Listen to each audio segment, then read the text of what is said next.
Capítulo 6. Sed y Enoc.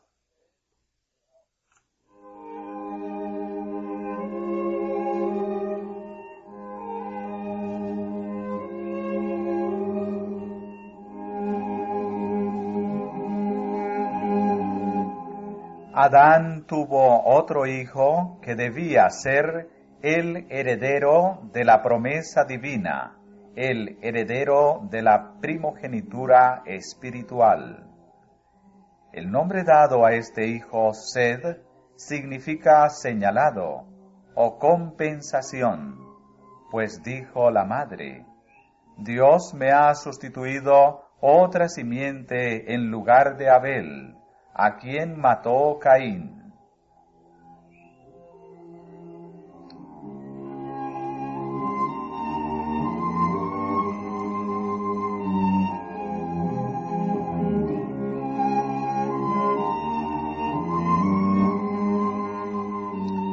Sed aventajaba en estatura a Caín y Abel, y se parecía a su padre Adán más que sus otros hermanos. Tenía un carácter digno y seguía las huellas de Abel. Sin embargo, no había heredado más bondad natural que Caín. Acerca de la creación de Adán se dice: a la semejanza de Dios lo hizo. Pero el hombre, después de la caída, engendró un hijo a su semejanza, conforme a su imagen. En tanto que Adán había sido creado sin pecado, a la semejanza de Dios, Sed, así como Caín, heredó la naturaleza caída de sus padres, pero recibió también el conocimiento del Redentor e instrucción acerca de la justicia. Mediante la gracia divina sirvió y honró a Dios, y trabajó como Abel lo hubiera hecho, de haber vivido, por cambiar las mentes pecaminosas de los hombres y encauzarlas a reverenciar y obedecer a su Creador.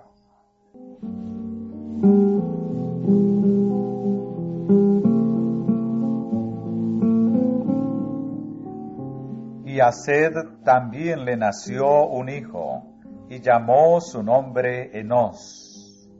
Entonces los hombres comenzaron a llamarse del nombre de Jehová. Los fieles habían adorado a Dios antes, pero a medida que aumentaba el número de los seres humanos, se hacía más visible la distinción entre las dos clases en que se dividían. Había franca lealtad hacia Dios de parte de una clase, así como desprecio y desobediencia de parte de la otra.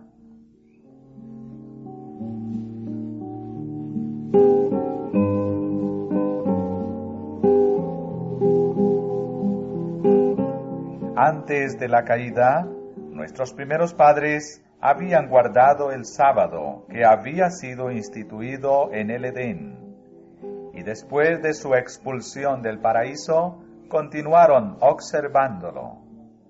Habían gustado los amargos frutos de la desobediencia y habían aprendido lo que tarde o temprano aprenderán todos aquellos que pisotean los mandamientos de Dios, a saber, que los preceptos divinos son sagrados e inmutables, y que la pena por la transgresión es ineludible.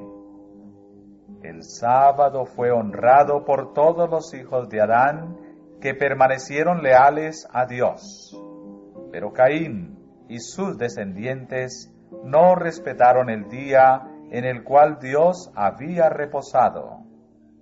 Eligieron su propio tiempo para el trabajo y el descanso, sin tomar en cuenta el mandamiento expreso de Jehová.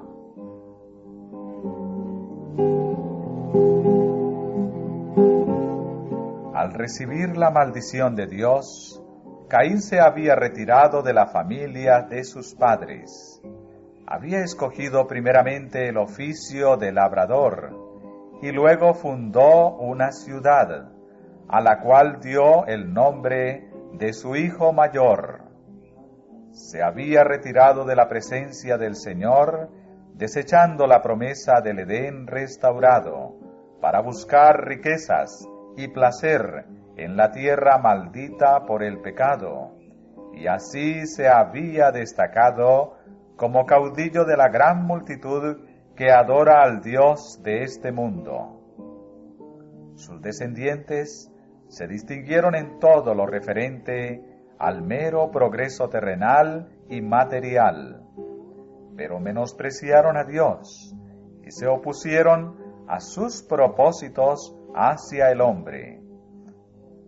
Al homicidio cuya comisión iniciara Caín, Lamec, su quinto descendiente, agregó la poligamía y con cínica jactancia reconoció a Dios tan solo para sacar de la venganza prometida a Caín una garantía de su propia salvaguardia.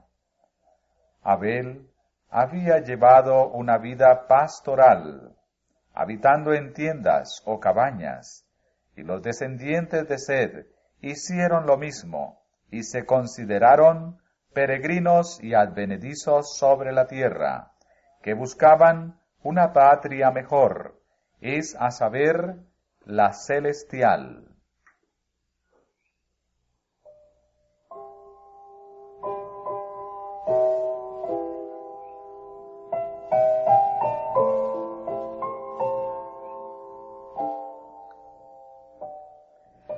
Durante algún tiempo, las dos clases permanecieron separadas, esparciéndose del lugar en que se establecieron primeramente. Los descendientes de Caín se dispersaron por todos los llanos y valles donde habían habitado los hijos de Sed, y éstos, para escapar a la influencia contaminadora de aquellos, se retiraron a las montañas, y allí establecieron sus hogares. Mientras duró esta separación, los hijos de Sed mantuvieron el culto a Dios en toda su pureza. Pero con el transcurso del tiempo, se aventuraron poco a poco a mezclarse con los habitantes de los valles. Esta asociación produjo los peores resultados. Vieron los hijos de Dios que las hijas de los hombres eran hermosas. Atraídos por la hermosura de las hijas de los descendientes de Caín, los hijos de Sed desagradaron al Señor aliándose con ellas en matrimonio. Muchos de los que adoraban a Dios fueron inducidos a pecar mediante los halagos que ahora estaban constantemente ante ellos, y perdieron su carácter peculiar y santo. Al mezclarse con los depravados, llegaron a ser semejantes a ellos en espíritu y en obras. Menospreciaron las restricciones del séptimo mandamiento y tomáronse mujeres, escogiendo entre todas. Los hijos de Sed siguieron el camino de Caín. Fijaron su atención en la prosperidad y el gozo terrenales, y descuidaron los mandamientos del Señor. A los hombres no les pareció tener a Dios en su noticia. Se desvanecieron en sus discursos, y el necio corazón de ellos fue entenebrecido. Por tanto, Dios los entregó a una mente depravada. El pecado se extendió por toda la tierra como una lepra mortal.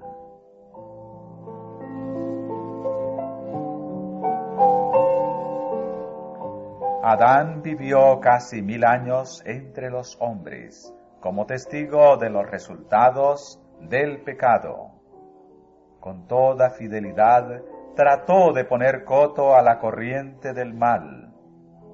Se le había ordenado instruir a su descendencia en el camino del Señor, y cuidadosamente atesoró lo que Dios le había revelado, y lo repetía a las generaciones que se sucedían. A sus hijos y a sus nietos, hasta la 9ª generación, pudo describir Adán el estado santo y feliz del hombre en el paraíso, y repitiéndoles la historia de su caída, les refirió los sufrimientos mediante los cuales Dios le había enseñado la necesidad de adherirse estrictamente a su ley, y les explicó las misericordiosas medidas tomadas para su salvación. Pero solo unos pocos prestaron atención a sus palabras. A menudo le hacían amargos reproches por el pecado que había traído tanto dolor a sus descendientes.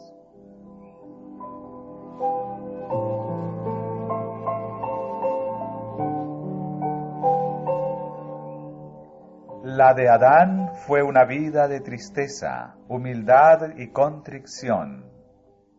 Cuando salió del Edén, la idea de que tendría que morir le hacía estremecerse de terror. Conoció por primera vez la realidad de la muerte en la familia humana, cuando Caín, su primogénito, asesinó a su hermano. Lleno del más agudo remordimiento por su propio pecado y doblemente acongojado por la muerte de Abel y el rechazamiento de Caín, Adán estaba abrumado por la angustia. Veía cómo, por doquiera, se esparcía la corrupción que iba a causar finalmente la destrucción del mundo mediante un diluvio. Y a pesar de que la sentencia de muerte pronunciada sobre él por su hacedor le había parecido terrible al principio, después de presenciar durante casi 1000 años los resultados del pecado, Adán llegó a considerar como una misericordia el que Dios pusiera fin a su vida de sufrimiento y dolor.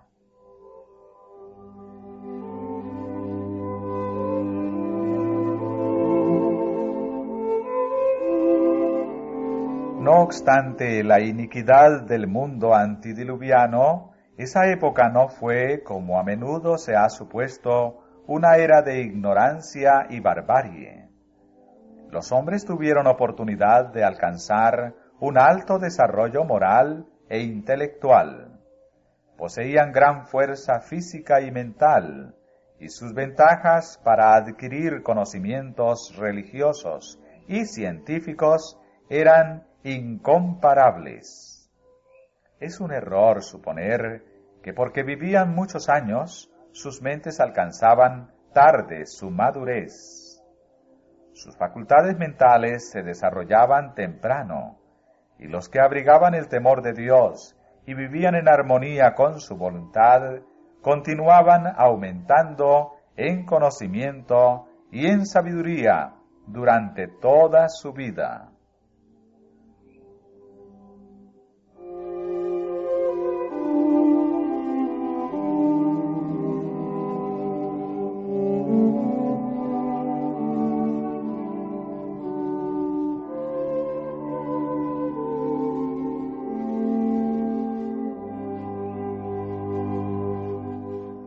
Si pudieran compararse con los antediluvianos de la misma edad, los más ilustres eruditos de nuestros tiempos parecerían muy inferiores en vigor mental y físico. A medida que se acortó la vida del hombre y disminuyó su vigor físico, también se aminoró su capacidad mental. Hoy día hay hombres que dedican al estudio un periodo de 20 a 50 años, y el mundo se llena de admiración por sus éxitos. Pero qué limitados son estos triunfos cuando se los compara con los de aquellos hombres cuyo vigor físico y mental se desarrollaba durante siglos.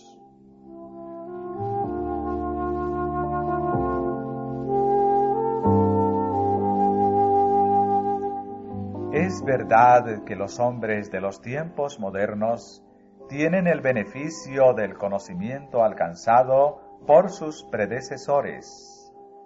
Los genios que proyectaron, estudiaron y escribieron han legado sus trabajos a quienes les han seguido. Pero aún en este respecto, y en lo que concierne meramente a los conocimientos humanos, cuán superiores fueron las ventajas de los hombres de aquella edad antigua. Tuvieron entre ellos durante siglos a aquel que Dios había formado según su propia imagen, a quien el Creador mismo declaró bueno, el hombre a quien Dios había instruido en toda sabiduría del mundo material. Adán había aprendido del Creador la historia de la creación. Él mismo había presenciado los acontecimientos de 9 siglos y comunicó sus conocimientos a sus descendientes. Los antediluvianos no tenían libros ni anales escritos, pero con su gran vigor mental y físico disponían de una memoria poderosa que les permitía comprender y retener lo que se les comunicaba, para transmitirlo después con toda precisión a sus descendientes. Durante varios siglos hubo 7 generaciones que vivieron contemporáneamente y tuvieron la oportunidad de consultarse para aprovechar cada una los conocimientos y la experiencia de las demás.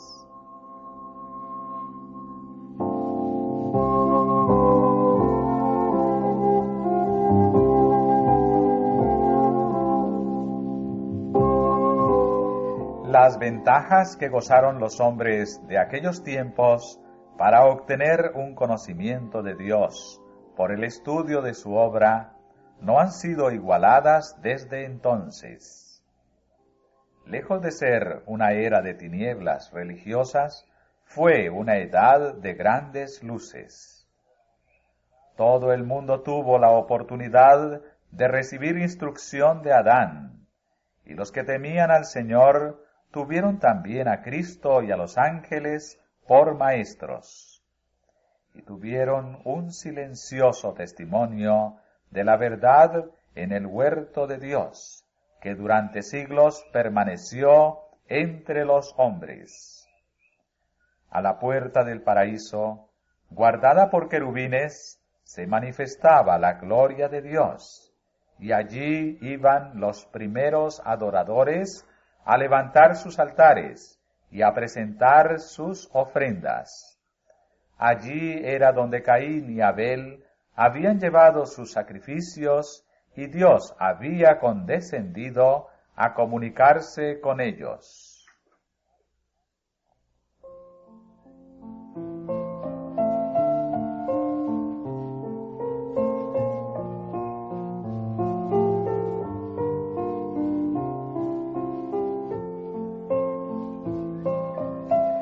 El escepticismo no podía negar la existencia del Edén mientras estaba a la vista, con su entrada vedada por los ángeles custodios. El orden de la creación, el objetivo del huerto, la historia de sus 2 árboles tan estrechamente ligados al destino del hombre, eran hechos indiscutibles, y la existencia y suprema autoridad de Dios, la vigencia de su ley, eran verdades que nadie pudo poner en tela de juicio mientras Adán vivía.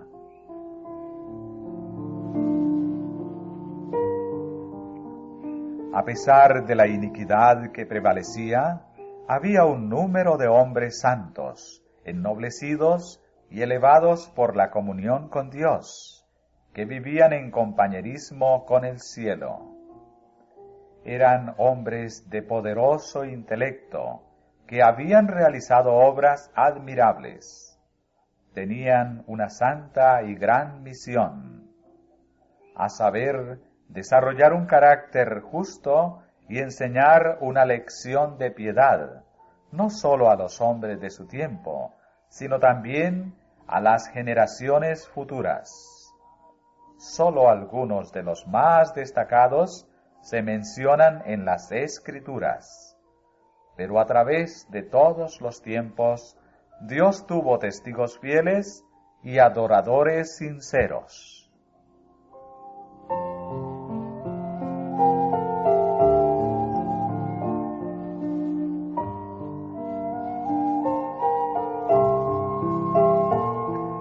Las Escrituras dicen que Enoc tuvo un hijo a los 65 años.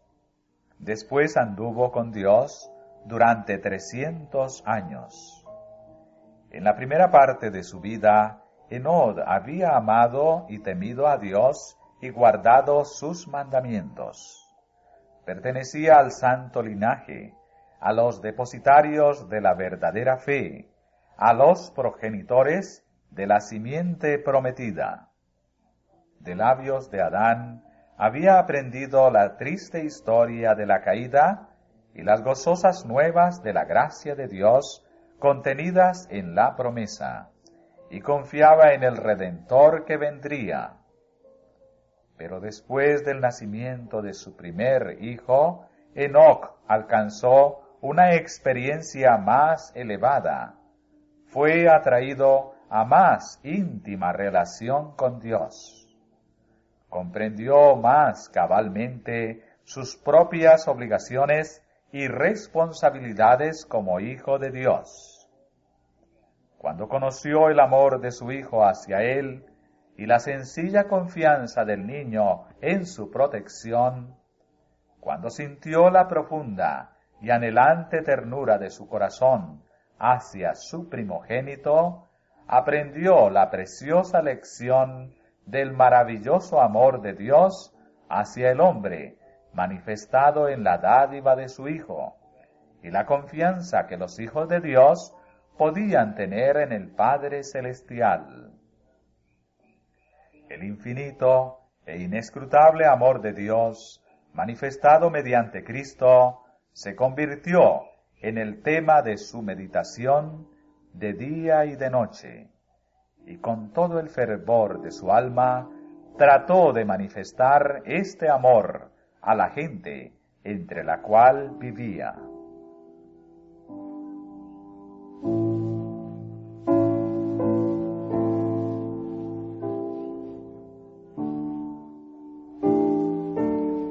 El andar de Enoc con Dios no era en arrobamiento o en visión, sino en el cumplimiento de los deberes de su vida diaria. No se aisló de la gente convirtiéndose en ermitaño, pues tenía una obra que hacer para Dios en el mundo. En el seno de la familia y en sus relaciones con los hombres, ora como esposo o padre, ora como amigo o ciudadano. Fue firme y constante siervo de Dios.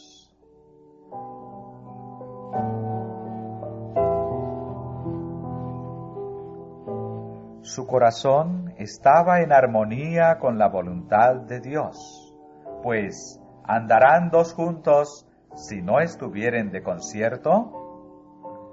Y este santo andar continuó durante 300 años.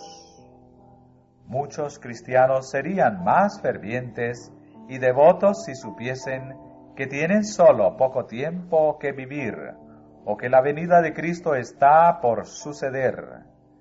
Pero en el caso de Enoc, su fe se fortalecía y su amor se hacía más ardiente a medida que pasaban los siglos.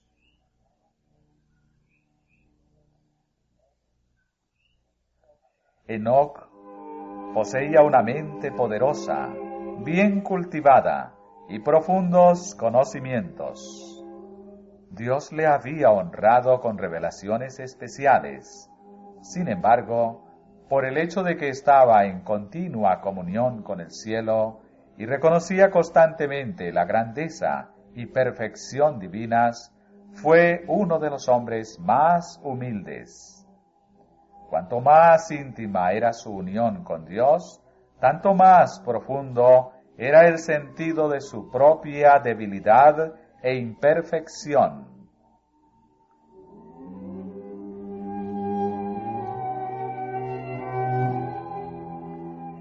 Afligido por la maldad creciente de los impíos, y temiendo que la infidelidad de esos hombres pudiese aminorar su veneración hacia Dios, Enod eludía el asociarse continuamente con ellos, y pasaba mucho tiempo en la soledad, dedicándose a la meditación y a la oración.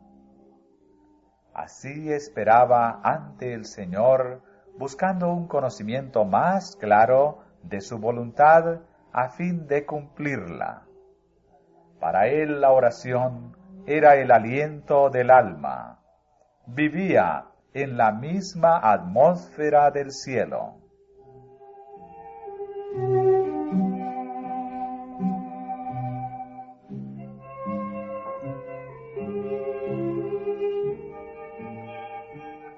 Por medio de santos ángeles, Dios reveló a Enoc su propósito de destruir al mundo mediante un diluvio, y también le hizo más manifiesto el plan de la redención. Mediante el espíritu de profecía, lo llevó a través de las generaciones que vivirían después del diluvio, y le mostró los grandes eventos relacionados con la segunda venida de Cristo y el fin del mundo. Enoc había estado preocupado acerca de los muertos. Le había parecido que los justos y los impíos se convertirían igualmente en polvo, y que ese sería su fin. No podía concebir que los justos vivieran más allá de la tumba. En visión profética se le instruyó concerniente a la muerte de Cristo y se le mostró su venida en gloria, acompañado de todos los santos ángeles, para rescatar a su pueblo de la tumba. También vio la corrupción que habría en el mundo cuando Cristo viniera por segunda vez, y habría una generación presumida, jactanciosa y empecinada, que negaría al único Dios y al Señor Jesucristo, pisoteando la ley y despreciando la redención. Vio a los justos coronados de gloria y honor, y a los impíos desechados de la presencia del Señor, y destruidos por el fuego.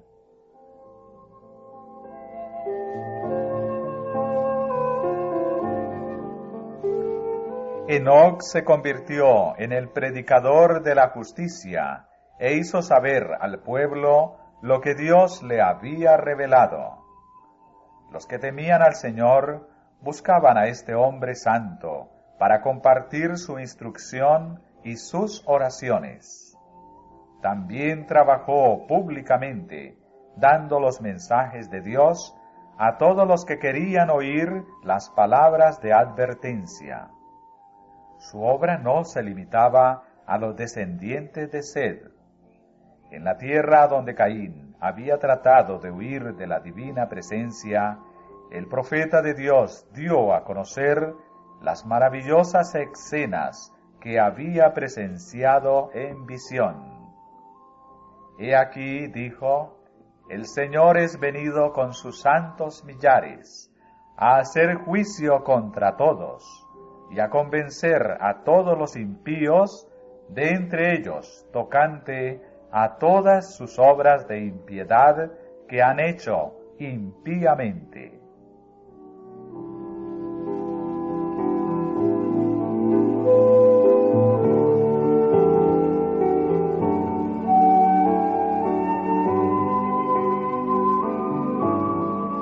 Enoc condenaba intrépidamente el pecado. Mientras predicaba el amor de Dios en Cristo a la gente de aquel entonces y les rogaba que abandonaran sus malos caminos, reprobaba la prevaleciente iniquidad y amonestaba a los hombres de su generación, manifestándoles que vendría el juicio sobre los transgresores. El Espíritu de Cristo habló por medio de Enoc y se manifestaba no sólo en expresiones de amor, compasión y súplica, pues los santos hombres no hablan sólo palabras halagadoras. Dios pone en el corazón y en los labios de sus mensajeros las verdades que han de expresar a la gente, verdades agudas y cortantes, como una espada de dos filos.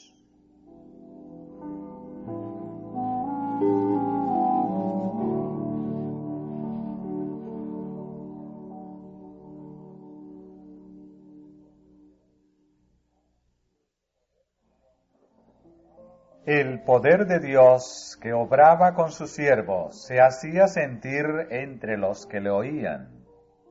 Algunos prestaban oídos a la amonestación y renunciaban a su vida de pecado.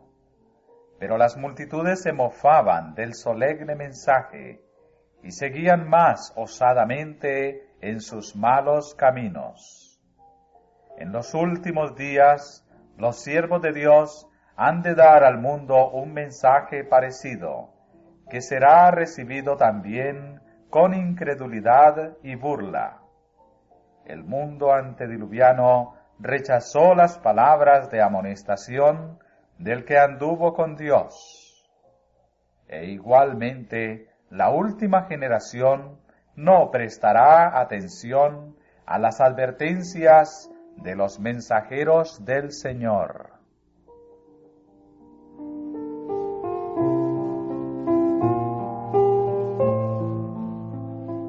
En medio de una vida de activa labor, Enoc mantenía fielmente su comunión con Dios.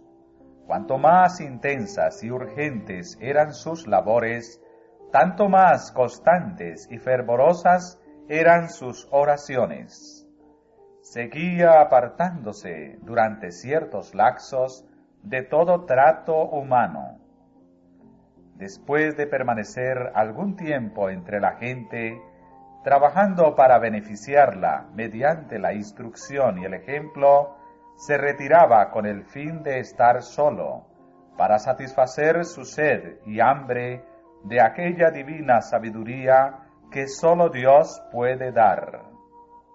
Manteniéndose así en comunión con Dios, Enoc llegó a reflejar más y más la imagen divina. Tenía el rostro radiante de una santa luz, semejante a la que resplandece del rostro de Jesús. Cuando regresaba de estar en comunión con Dios, hasta los impíos miraban con reverencia ese sello del cielo en su semblante.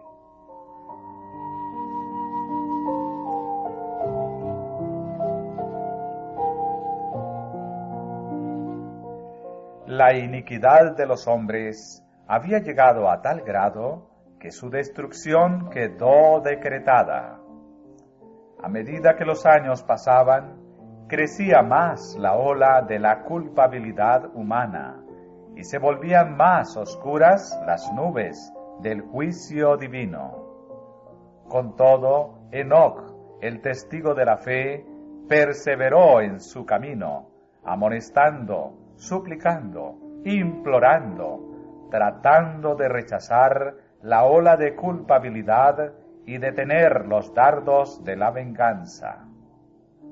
Aunque sus amonestaciones eran menospreciadas por el pueblo pecaminoso y amante del placer, tenía el testimonio de la aprobación de Dios y continuó fielmente la lucha contra la iniquidad reinante, hasta que Dios lo trasladó de un mundo de pecado al gozo puro del cielo.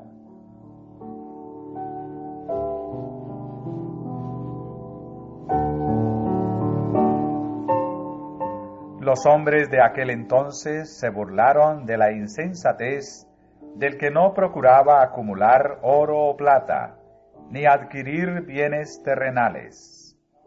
Pero el corazón de Enoc estaba puesto en los tesoros eternos. Había contemplado la ciudad celestial. Había visto al Rey en su gloria en medio de Sión. Su mente, su corazón y su conversación se concentraban en el cielo. Cuanto mayor era la iniquidad prevaleciente, tanto más intensa era su nostalgia del hogar de Dios. Mientras estaba aún en la tierra, vivió por la fe en el reino de luz.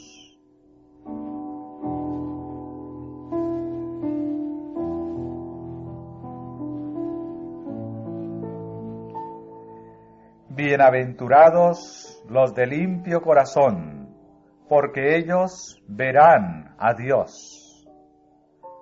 Durante 300 años Enoc buscó la pureza del alma para estar en armonía con el cielo. Durante 3 siglos anduvo con Dios. Día tras día anheló una unión más íntima. Esa comunión se hizo más y más estrecha hasta que Dios lo llevó consigo. Había llegado al umbral del mundo eterno, a un paso de la tierra de los bienaventurados. Se le abrieron los portales, y continuando su andar con Dios, tanto tiempo proseguido en la tierra, entró por las puertas de la santa ciudad. Fue el primero de los hombres que llegó allí.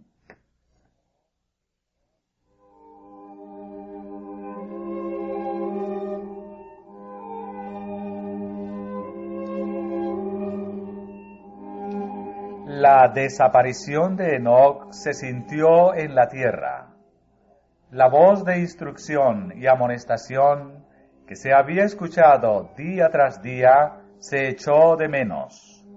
Hubo algunos entre los justos y los impíos que presenciaron su partida, y con la esperanza de que se le hubiese llevado a uno de sus lugares de retiro, los que le amaban hicieron una diligente búsqueda, así como más tarde los hijos de los profetas buscaron a Elías, pero fue sin resultado.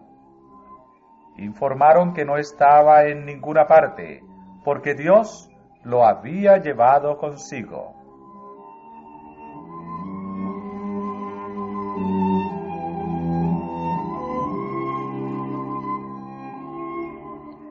Mediante la traslación de Enoc, el Señor quiso dar una importante lección. Había peligro de que los hombres se dieran al desaliento, debido a los temibles resultados del pecado de Adán. Muchos estaban dispuestos a exclamar: ¿de qué nos sirve haber temido al Señor y guardado sus ordenanzas, ya que una terrible maldición pesa sobre la humanidad y a todos nos espera la muerte? Pero las instrucciones que Dios dio a Adán, repetidas por Sed y practicadas por Enoc, despejaron las tinieblas y la tristeza, e infundieron al hombre la esperanza de que, como por Adán vino la muerte, por el Redentor prometido vendría la vida y la inmortalidad.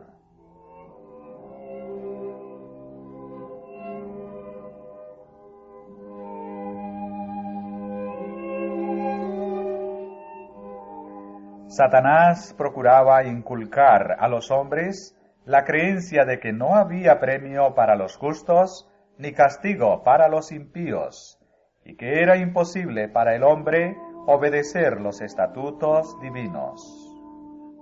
Pero en el caso de Enoc, Dios declara de sí mismo que existe y que es remunerador de los que le buscan.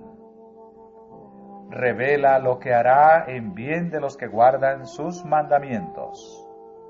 A los hombres se les demostró que se puede obedecer la ley de Dios, que aun viviendo entre pecadores corruptos, podían, mediante la gracia de Dios, resistir la tentación y llegar a ser puros y santos.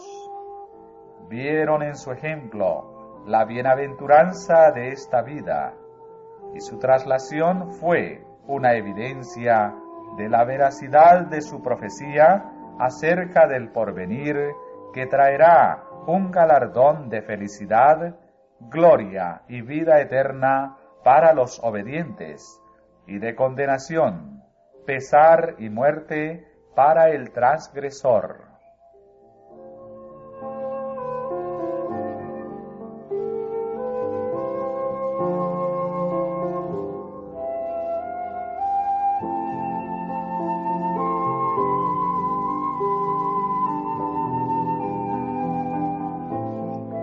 Por la fe, Enoc fue traspuesto para no ver muerte, y antes que fuese traspuesto, tuvo testimonio de haber agradado a Dios. En medio de un mundo condenado a la destrucción por su iniquidad, Enoc pasó su vida en tan íntima comunión con Dios que no se le permitió caer bajo el poder de la muerte. El piadoso carácter de este profeta representa el estado de santidad que deben alcanzar todos los que serán comprados de entre los de la tierra en el tiempo de la segunda venida de Cristo. En ese entonces, así como en el mundo antediluviano, prevalecerá la iniquidad. Siguiendo los impulsos de su corrupto corazón y las enseñanzas de una filosofía engañosa, el hombre se rebelará contra la autoridad del cielo. Pero, así como Enoc, el pueblo de Dios buscará la pureza de corazón y la conformidad con la voluntad de su Señor, hasta que refleje la imagen de Cristo.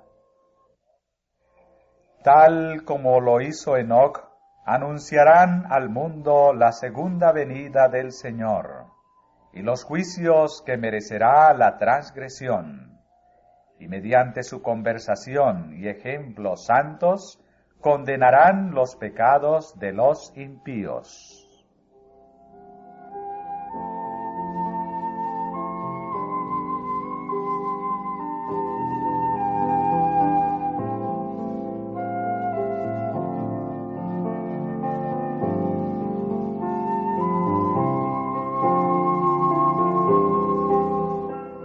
Así como Enoc fue trasladado al cielo antes de la destrucción del mundo por el diluvio, así también los justos vivos serán traspuestos de la tierra antes de la destrucción por el fuego. Dice el apóstol: todos ciertamente no dormiremos, mas todos seremos transformados en un momento, en un abrir de ojo, a la final trompeta. Porque el mismo Señor, con aclamación, con voz de arcángel y con trompeta de Dios, descenderá del cielo. Porque será tocada la trompeta, y los muertos serán levantados sin corrupción, y nosotros seremos transformados. Los muertos en Cristo resucitarán primero. Luego nosotros, los que vivimos, los que quedamos, juntamente con ellos, seremos arrebatados en las nubes, a recibir al Señor en el aire, y así estaremos siempre con el Señor. Por lo tanto, consolaos los unos a los otros en estas palabras.